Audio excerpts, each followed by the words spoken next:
Noodles से भरा हुआ बादाम। एक वक्त की बात है, एक छोटे से गांव में दो भाई रहते थे।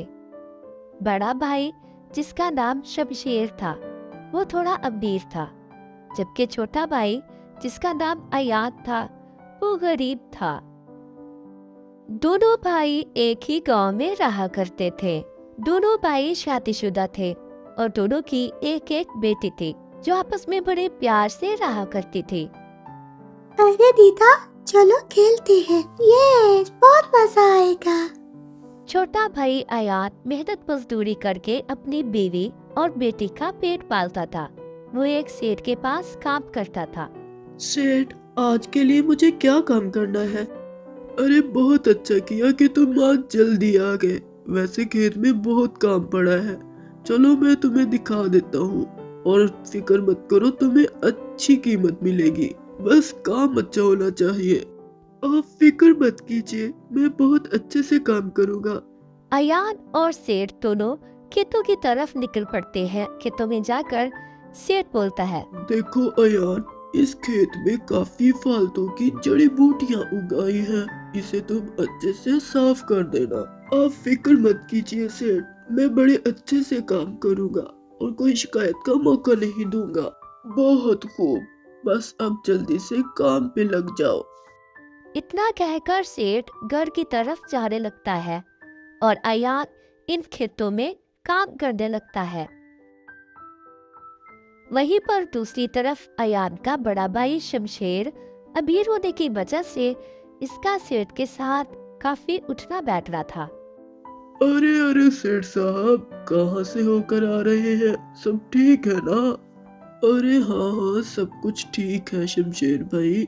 बस खेतों में कुछ फालतू की जड़ी बूटियां आ गई थी, तो मैं तुम्हारे छोटे भाई अयान को लेकर गया था कि वो उसको निकाल दे। बहुत ही मेहनती है। मैं सोच रहा हूँ अपनी सारी जमीनों का काम उससे सौंप दूं। किसी बहाने उसकी माली हालत भी बेहतर हो जाएगी और मेरे खेत भी हरे भरे रहेंगे। ये बात शमशेर को बहुत नागवार गुजरी। वो जल्दी से बोला, अरे अरे सेठ साहब, क्या करने जा रहे हैं? आपको नहीं पता, वो जब भी फसल की कटाई होती है तो उसमें कुछ हिस्सा छुपा लेता है, आपको बताए बिना। अरे क्या कह रहे हो? अयान ऐसी हरकत कभी नहीं कर सकता, मुझे उस पर पूरा यकीन है। ओहो, अरे सेठ साहब, इसी चीज का तो वो फायदा उठा रहा है। आखिर मेरा भाई है, मुझसे ज्यादा उसे कौन जान सकता है? उसे ऐसे करते हुए मैंने अपनी आंखों से देखा था। अरे क्या तुम सच कह रहे हो? अरे अरे सेठ साहब, कैसी बातें कर रहे हैं? मैं भला आपसे झूठ क्यों बोलूंगा? मैंने खुद अपनी आंखों से देखा था और मैं अपने दोस्त का बुरा होते हुए बिल्कुल नहीं देख सकता, फिर वो चाहे मेरा कोई भाई ही क्यों ना हो। और वैसे भी सेठ साहब, जरा सोचे, अगर आप अपनी सारी जमीनों की जिम्मेदारी उस अयान को दे देंगे तो सोचो वो उसमें से कितना हिस्सा अपने पास चोरी छुपा लेगा। तो तुम्हें इससे क्या फायदा होगा? अरे अयान इतना बड़ा धोखेबाज है, मैंने तो कभी सोचा भी नहीं था। मैं तो उसके लिए बड़ा अच्छा करना चाहता था। खैर, अब मैं उसे एक पल के लिए भी अपने काम पर नहीं रखूंगा। और बहुत शुक्रिया शमशेर भाई, तुमने मुझे उसकी हकीकत बता दी। अरे कोई बात नहीं सेठ साहब, मैं अपने दोस्त का बुरा होते हुए बिल्कुल नहीं देख सकता, बस इसीलिए बता दिया। खैर मैं चलता हूँ, मुझे बहुत काम है, फिर मिलते हैं। शमशेर अपने छोटे भाई अयान के खिलाफ सेठ को भड़काकर वहां से चला जाता है। अगले रोज नंदिनी किचन में जाती है। अरे राशन तो सारा खत्म हो गया है, बस आज ही का खाना बचा है। मैं मीना के पापा से कहती हूँ सेठ साहब से पैसे ले आए ताकि हम राशन मंगवा लें। इतने भी वहां पर अयान आ जाता है। अरे अच्छा हुआ आप आ गए, मैं आप ही को याद कर रही थी। देखो राशन सारा खत्म हो गया है, तुम सेठ के पास जाओ और जाकर अपने कल की मेहनत के पैसे मांगो ताकि हम राशन मंगवा सके। हाँ हाँ बिल्कुल, मैं अभी जाता हूँ और पैसे लेकर आता हूँ, तुम फिक्र मत करो। पापा जान, मुझे भी प्यारी सी गुड़िया चाहिए।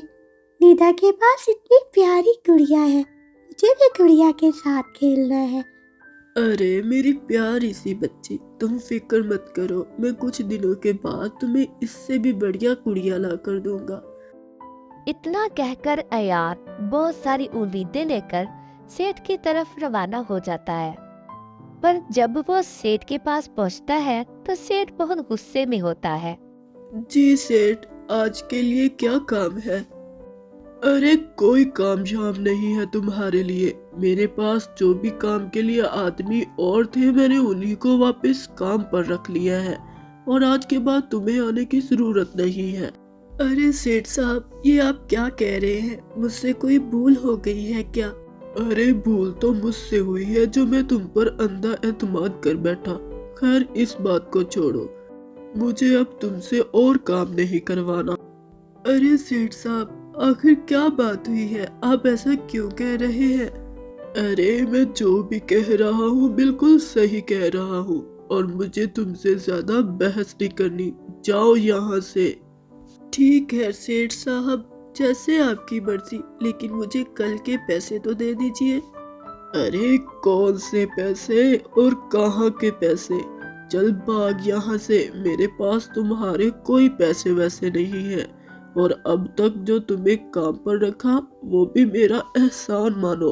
मैं आपका एहसान मानता हूँ सेठ साहब, लेकिन कल की मेहनत के पैसे तो दे दीजिए, मेरे बीवी बच्चे भूखे मर जाएंगे। अरे तुम लोग भूखे रहो या मर जाओ, मुझे इससे कोई फर्क नहीं पड़ता। अब जाओ यहाँ से, मुझे तुमसे और ज्यादा बहस नहीं करनी। इतना कहकर सेठ वहां से चला जाता है और अयान को इस बात का बहुत ही ज्यादा दुख होता है। अयान परेशानी की हालत में घर जाता है और सब कुछ अपने बीवी को बताता है। न जाने सेठ साहब को किसने मेरे खिलाफ कर दिया है। ऐसा लग रहा है जैसे मैं बहुत बड़ा गुनहगार हूँ और अब तो मेरे पास कोई भी कमाई का जरिया नहीं है। हम कैसे रहेंगे? अरे ये तो बहुत बुरा हुआ, अब हम क्या खाएंगे? घर में राशन भी नहीं है, तुम्हें कुछ और ही काम ढूंढना पड़ेगा। दूसरी तरफ अयान का बड़ा भाई शमशेर बड़ी खुशी में घर जाता है। अरे कहाँ रह गई हो? जल्दी आओ और कुछ खाने को लेकर आओ और हाँ, कुछ मीठा भी लेकर आना। अरे वाह, क्या बात है, आज बड़े खुश लग रहे हैं। ओह हाँ हाँ बिल्कुल, आज तो खुशखबरी मिली है, मजा ही आ गया।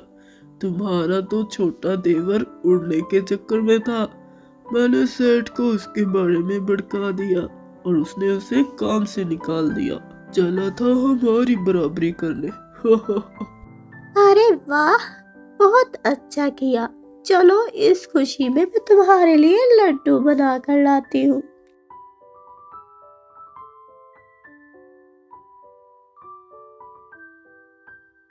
अगले रोज अयान नाकाम घर वापस आता है।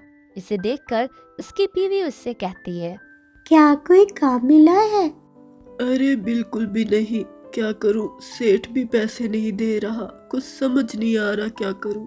अरे अब हम क्या खाएंगे? 2 दिन हो गए हैं हमने कुछ नहीं खाया। क्या तुम अपने भाई से मदद नहीं मांगोगे? हो सकता है वो तुम्हारी मदद कर दे। हाँ तुमने बिल्कुल सही कहा, मैं अभी भाई के पास जाकर मदद मांगता हूँ। अयान बड़ी उम्मीदें लेकर अपने बड़े भाई शमशेर के घर पहुंचता है। अरे भाईजान, मेरे तो घर के हालात बहुत खराब है। मुझे सेठ ने काम से निकाल दिया है और बाहर भी कोई काम नहीं मिल रहा। क्या तुम मुझे कुछ पैसे उधार दे दोगे? जैसे ही मेरा कारोबार स्टार्ट होगा उसके बाद मैं तुम्हारे पैसे वापस तुम्हें लौटा दूंगा, बहुत मेहरबानी होगी। अरे अरे क्या कह रहे हो? मेरे पास एक फूटी कौड़ी भी नहीं है तुम्हें देने के लिए। मैंने क्या ये मेहनत कमाई से पैसे इसलिए इकट्ठे किए कि तुम जैसे गरीबों को देता फिरूं? हाँ, चलो यहाँ से। और हाँ, कभी भी लौटकर मदद के लिए वापस मत आना। अयान दुख में अपने बड़े भाई शमशेर से कुछ नहीं कह पाता और वो चुपचाप वहां से चला जाता है और चलते चलते एक दरख्त के नीचे आकर बैठ जाता है। ए ऊपर वाले, अब मैं क्या करूँगा? मेरे सके भाई ने मेरी मदद नहीं की, और तो और मुझे भिखारी भी कहा। कैसा भाई है, और मैं अपनी बीवी को अब क्या जाकर जवाब दूंगा? अयान बहुत ही ज्यादा अफसुर्दा बैठा था कि उस तरफ से एक बादाम नीचे गिरा, जिसे अयान ने देखा और चुपचाप उसे उठा लिया और उस बादाम को अपने साथ लेते हुए घर की तरफ रवाना हो गया। घर आकर उसने वो बादाम अपनी बेटी को खेलने के लिए दे दिया। इसके बाद अयान सारा वाकया अपनी बीवी को बताने लगा कि कैसे उसके भाई ने उसके साथ किया, और उसकी बेटी उस बादाम से खेल रही थी कि अचानक वो बादाम गिरा और बहुत बड़े बादाम में बदल गया। अरे वाह, इतना बड़ा बादाम! इससे तो हम सबका पेट भर जाएगा। अरे, इतना छोटा सा बादाम इतना बड़ा कैसे हो गया? आप ये कहाँ से लाए हैं? मुझे नहीं पता, मैं बैठा था और ये दरख्त से गिरा था और मैं ले आया। मुझे तो ये जादुई बादाम लगता है। अरे पापा, जल्दी से इसे तोड़े, मुझे बहुत भूख लगी है, मुझे ये बादाम खाना है। अयान इस बादाम को तोड़ने के लिए आगे बढ़ा और जब इस बादाम को तोड़ा तो उसके अंदर से नूडल निकले। तीनों ने पेट भरकर वो नूडल्स खाए और इसी तरह उनकी रात बहुत अच्छी सी गुजरी। अगले रोज अयान ने बादाम से निकले हुए नूडल्स को बेचना शुरू कर दिया। वो रोजाना नूडल्स निकालता और बेचता। गांव के सभी लोग उसके नूडल्स के दीवाने हो गए थे और काफी उसके पास रश रहने लगा।